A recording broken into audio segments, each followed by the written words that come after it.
they're not lining the streets of Rome and lighting them at night by the burning bodies of Christians. We think we have it rough. They have it a lot more rough than we do today, especially here in America. Other countries, maybe they would consider arguing that point. Another name for the Antichrist is little horn. Daniel chapter 7 and verse 8. It says, I considered the horns, and behold, there came up among them another little horn, before whom were the three of the first horns plucked up by their roots. And behold, in this horn, eyes like the eyes of a man, and a mouth speaking great things. So this individual, this Antichrist, this one world ruler, is going to be a phenomenal orator, a person who's both a great marketer, a great speaker, who's well-visioned, not just, doesn't have just great eyesight. He's visionary, and people are just going to flock to him and desire to know more. The next one I have on the list is the abomination of desolation. 1 John chapter 2 and verse 18 says, little children, it is the last time, and as ye have heard that the Antichrist shall come, even now, that's the wrong one. Which one do I have? Matthew 24 verse 15. Matthew 24:15. I transcribed something that wasn't supposed to work. It says, when ye therefore shall see the abominations of desolation spoken of by Daniel the prophet, stand in the holy place. Whoso readeth, let him understand. So there's two references really that are made. The reference that's made by Daniel, many believe came to fruition when Titus sacked Jerusalem in 70 AD.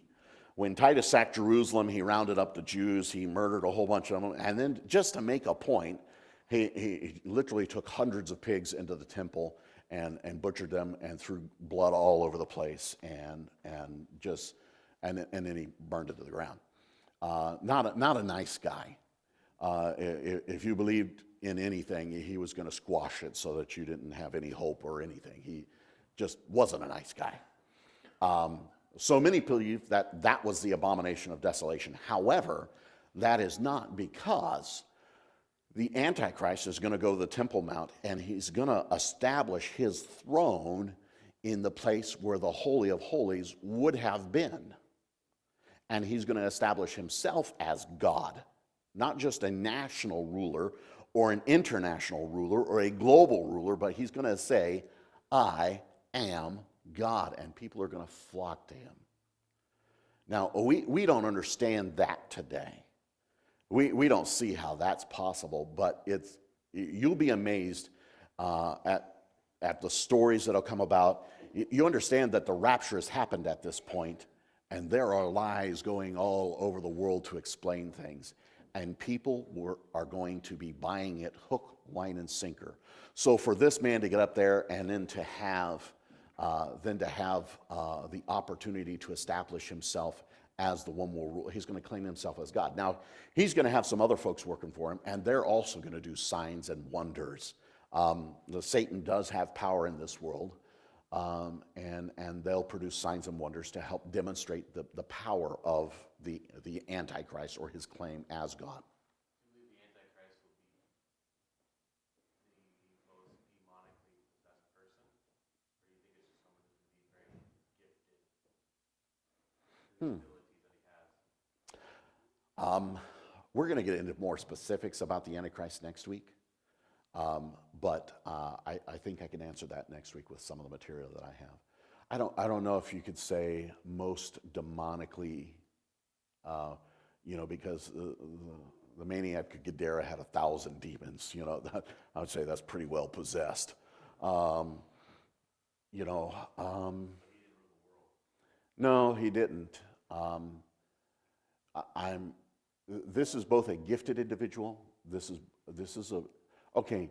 You have to understand that Satan is always trying to copy God, and God took. So Satan used a woman to bring man into sin. God used a woman to bring sin out of man, and Christ was born. And then you'll find, and there's a great chart. I thought about throwing it up, but we're not going to have time tonight of showing the differences between Christ and the Antichrist, and how that Satan tries to emulate so many things that Christ has done, but they're really just opposites. I don't know if it's the most demonic.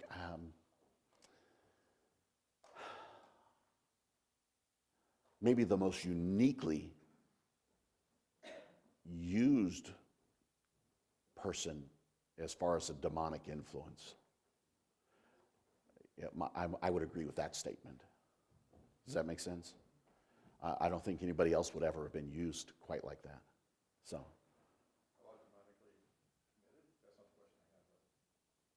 Might be. So, do you believe, or what you said you believe that he's going to claim himself God Mm-hmm. at the location where the Holy Holies would be. Do you believe that they're going to restore the temple again, as some have said? There are indications of the fact that that's going to happen. My only concern is people use that as a point in time to call, well, he's not coming back yet because they haven't done this. Well, we don't know the time, so I don't, will the rapture cause that to be pushed so that, hey, let's do this, let's establish the Temple Mount. I think there's going to be activity concerning that. I think that whatever is there at that time that he will claim, because he is the abomination of desolation. He's the true fulfillment of the Daniel chapter 7.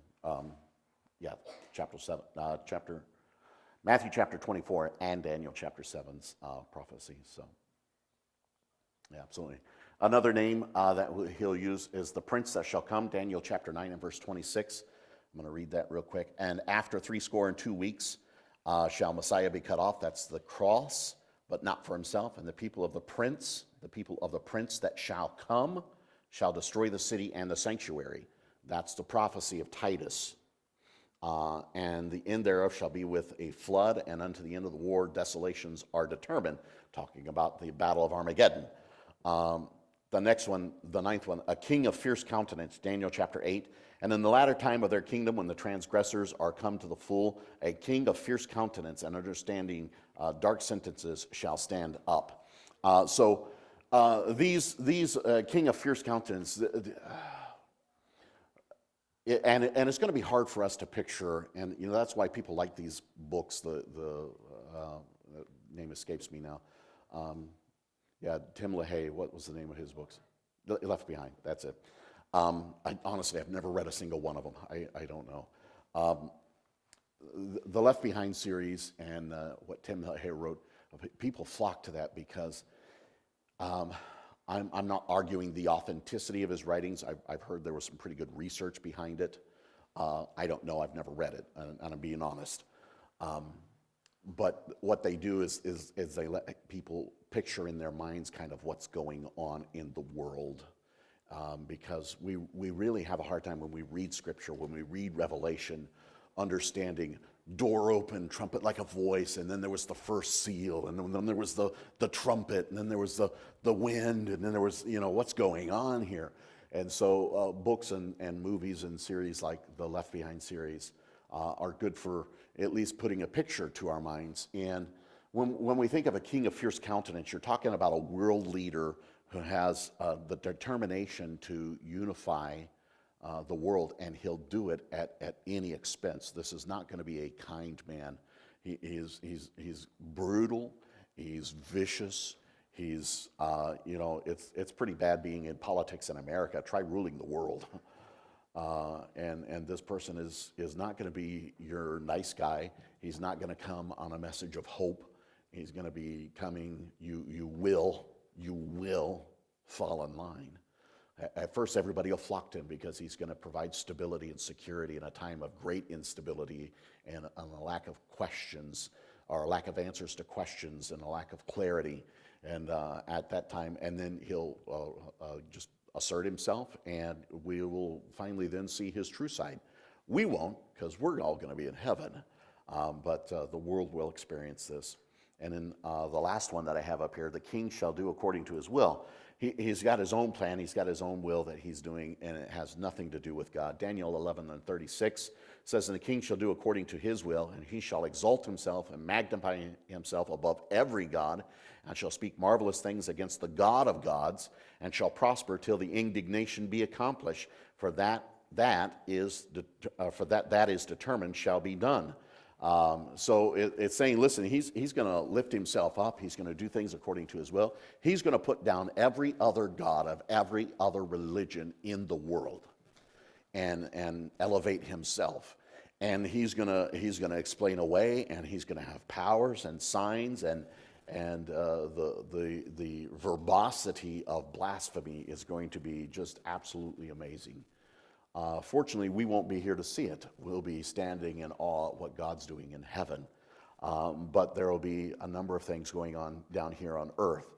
Now we say, how do you come to a one world ruler? How does that happen?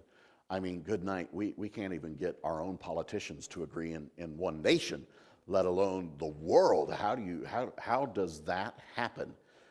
Let's talk about that just real quick. Can you give me the next slide? Technology is going to be one of those things.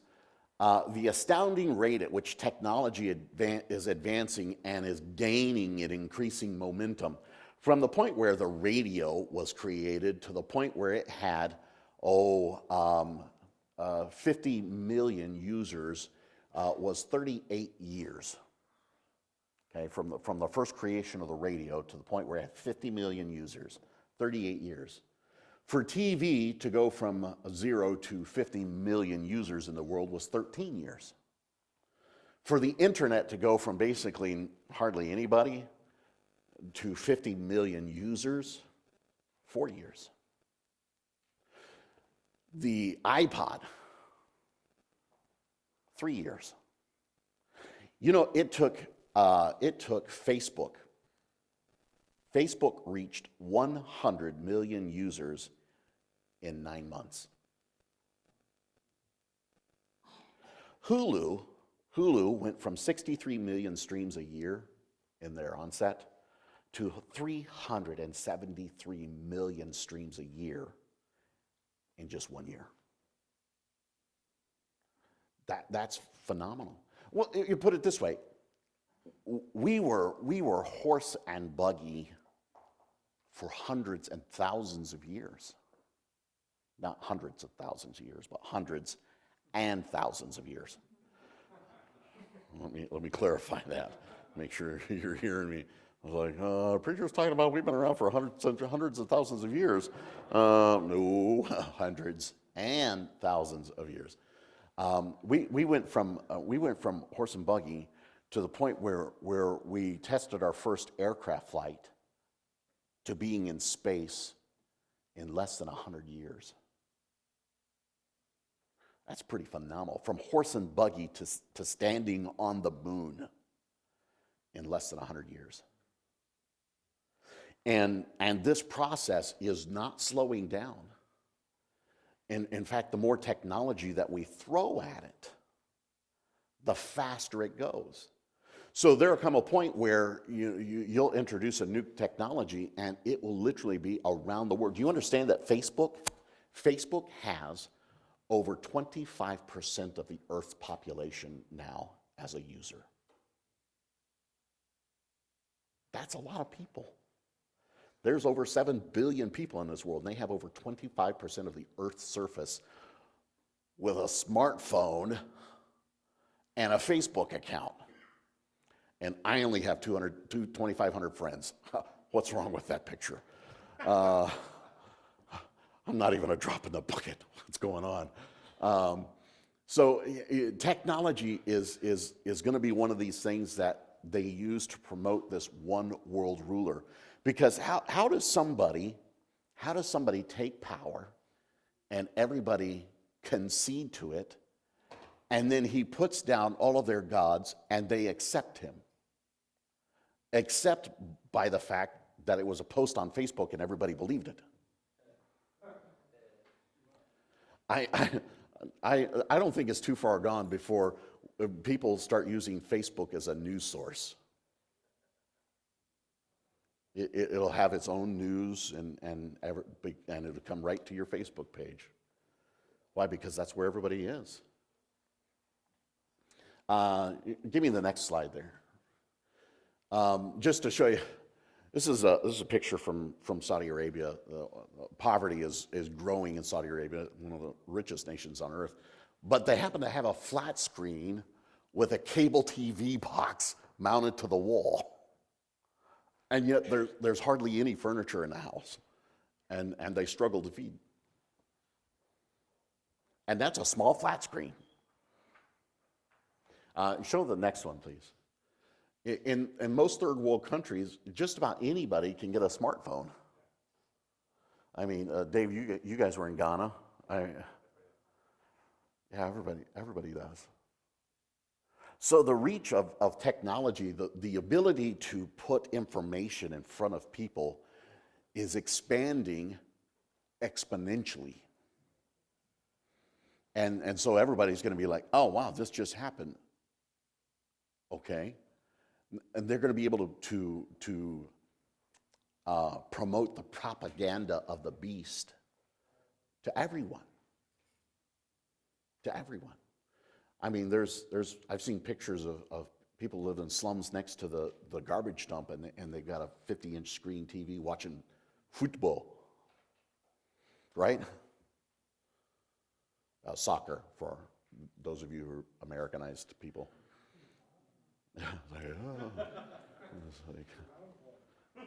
No, we weren't talking about the Pittsburgh Steelers.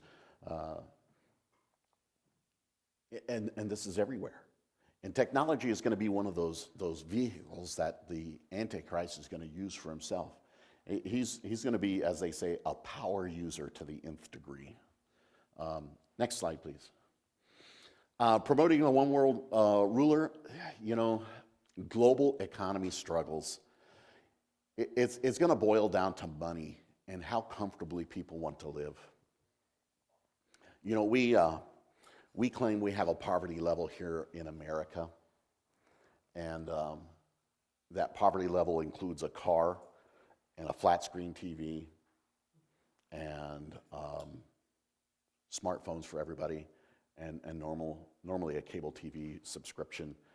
And they even decided, the American government has even decided it's an American's right to have access to the internet.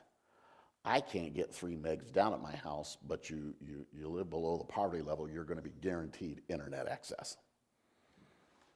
I don't know how that happens. So,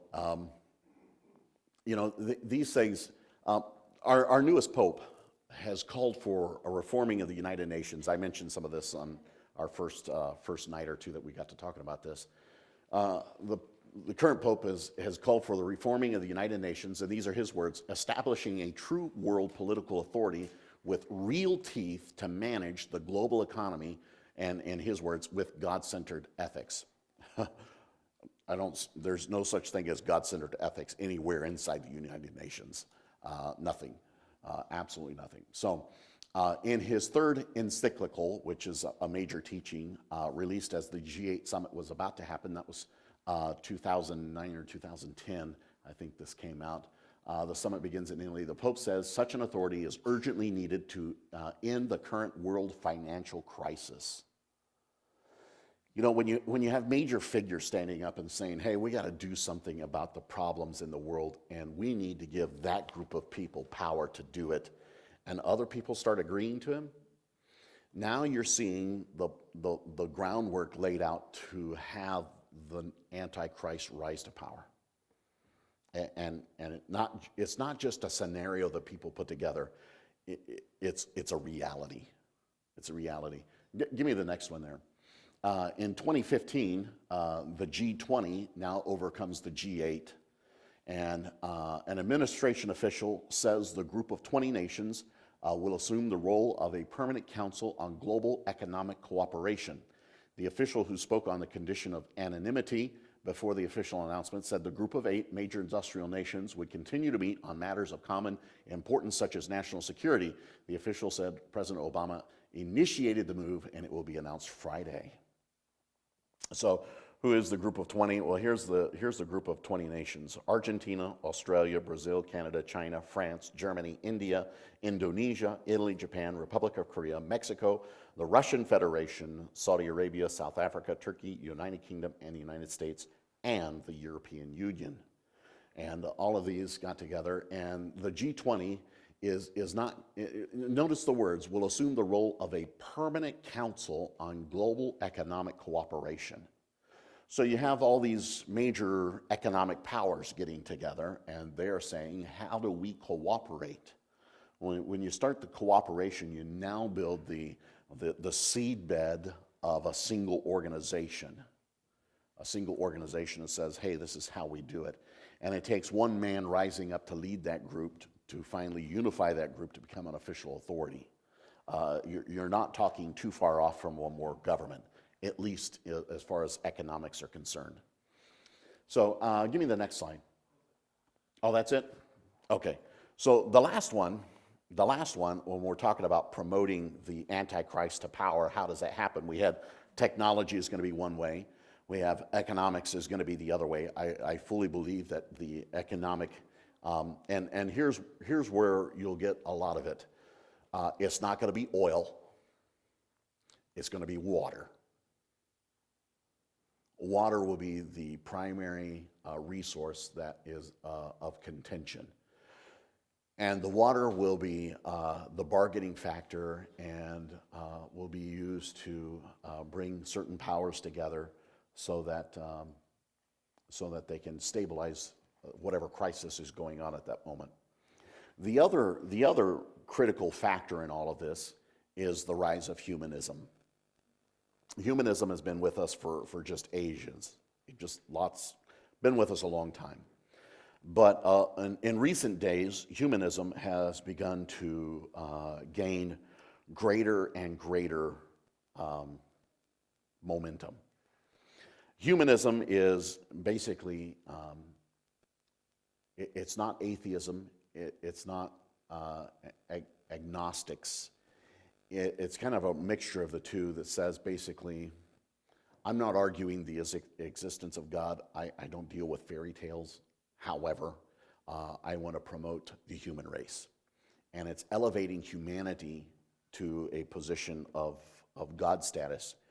In the Humanist Manifesto, the third edition, it says the humanism is a progressive philosophy of life that without supernaturalism, meaning no God, affirms our ability and responsibility to lead ethical lives of personal fulfillment that aspire to the greater good of humanity. Now here's where it gets you. That sounds very nice and all well and good. The life stance of humanism, guided by reason, inspired by compassion, and informed by experience, encourages us to live life well. Somebody borrowed from my sermon series. And fully.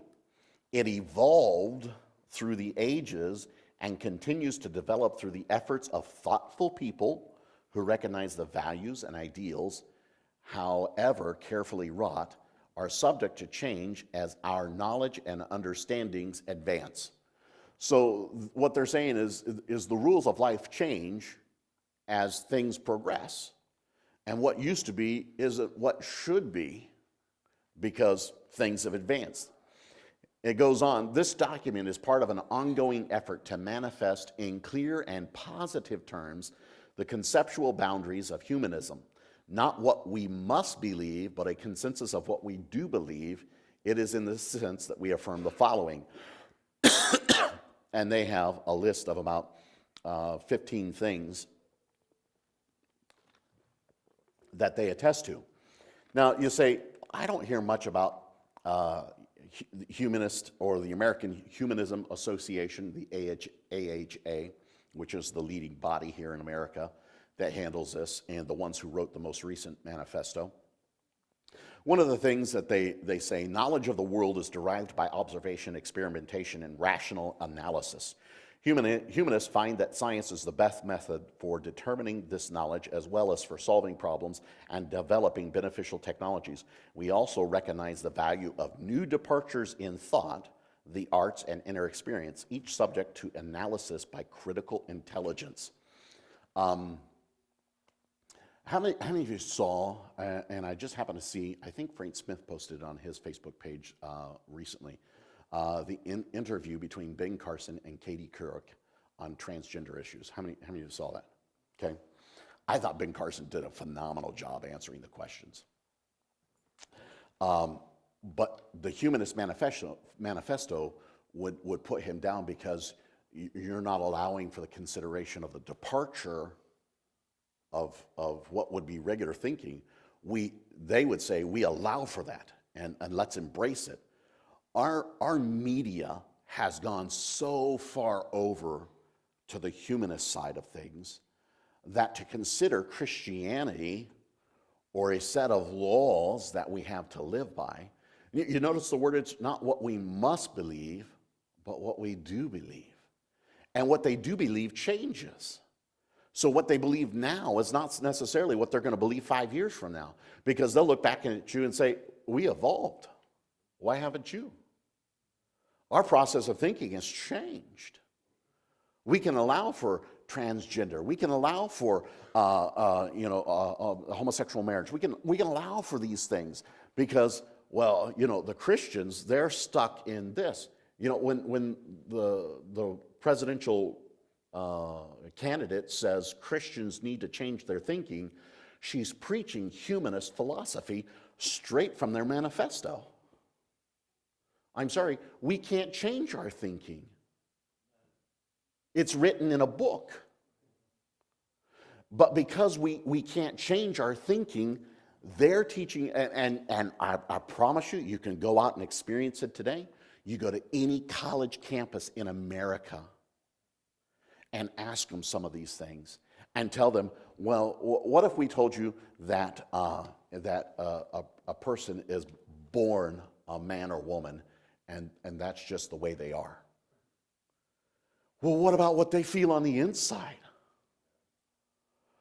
Well, and that was the argument with Ben Carson. He was like, wait, you have genetic markers. It doesn't matter how you feel. This is what you are. The jaguar, as he said, can't change his spots. He's a jaguar. He's not a bear. He's a jaguar. All right? Neither can a man change the fact that he's a man. In fact, if you go through the transgender process, guess what? The genetic markers are still there. If they do an autopsy on you, they're going to scratch their head and go, huh? Because guess what? You're a man. But the manifesto allows for the departure in thought and says, you know what? They're allowed to think that way. It's okay. And we embrace that as good. And that which fights against it now is bad. And so you can see how the Humanist Manifesto and media and all that is playing right into this one world order for someone to step in and say, you know what? I agree with you all. We need to change the way we're thinking. No, what we need to do is get back to the book. We need to change how can you always, your foundation is sand. Well, it's okay. Let me read you. Humans are an integral part of nature, the result of unguided evolutionary change. Humanists recognize nature as self-existing. We accept our life as all and enough, distinguishing things as they are from things as we might wish or imagine them to be. We welcome the challenges of the future and are drawn and undaunted by the yet to be known. What they're saying is Christians who believe in an afterlife and an eternal life are stupid. And hey, if this is it, we embrace it. And we're not worried about the future. We're worried about what's going on right now and how can we embrace the future for others.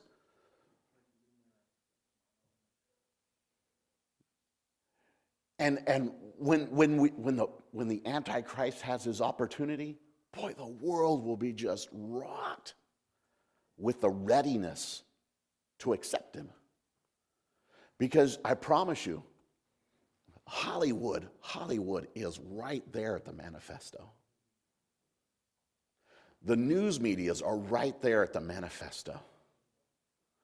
And they are full on engaged in an all-out war on Christian thinking, on Christian beliefs. And it's imperative that we as Christians know what we believe, because I promise you, as I was reading some of their documents this week, I saw in our evangelical churches the philosophies being taught by humanists. The lack of the desire to point out sin and wrong. It's a downgrading of our Christian beliefs. And when we're not afraid, when we're not willing, not afraid, when we're not willing to say that's wrong, it's a sin. I listened to a pastor this week saying, you know what, you can't tell people it's a sin because you'll chase them away. It doesn't matter if I have an audience or not. I'm still supposed to say as a pastor, it's a sin. Because if God said it, I'm supposed to deliver the message. This is the same crowd that preaches, well, you know, you need to preach the whole counsel of God. So do you. So do you. Well, what about the love of God? What about the wrath of God? What happened? Did we forget all that?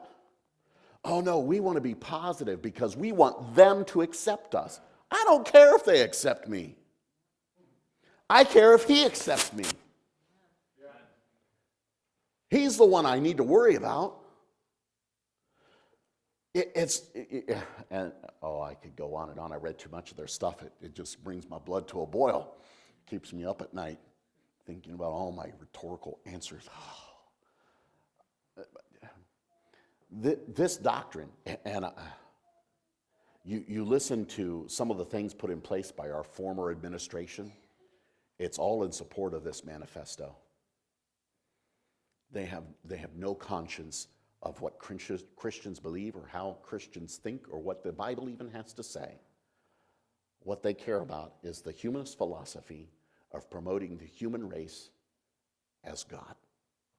We are in charge of our own lives. You're right, you are. I gave mine to him. August 16th, 1992. God, I'll serve you any way you want me to. It's not my life. See, because I was bought with a price. It's not mine to determine. They don't get it because they haven't been bought with a price. They haven't experienced the cross. They don't understand. That's why churches like ours, Christians like you and I, need to get out there and get the gospel out. It is imperative. That's why we're preaching every Sunday night this year on apologetics. I want you to know what you believe. What you believe. We have too many Christians, too many Baptists who don't know what they believe. They've been taught in Sunday school and now they're older adults, and if you ask them, why do you believe that? They don't know. You know what? That's religion. That is not faith. I want you to know what you believe. I want you to know why you believe it, and that's why we're here on Sunday nights. Thank you for being here. You've encouraged me greatly. Let's bow our heads and close our eyes for a word of prayer. We're going to have a quick invitation song. I hope that you'll consider what means that you can endeavor to get the gospel out. What way can you promote knowing more about doctrine, about the Bible, about God? Is your devotional life at the scale of you being able to knowledgeably and confidently put down the arguments of others? And I don't mean that in a negative sense, but I mean to defend the argument of faith. If there's something that you need to do, then let's partner with God tonight to do it. Let's all stand to our feet. Brother Dave, lead us in a song of invitation. Page 287, I surrender all.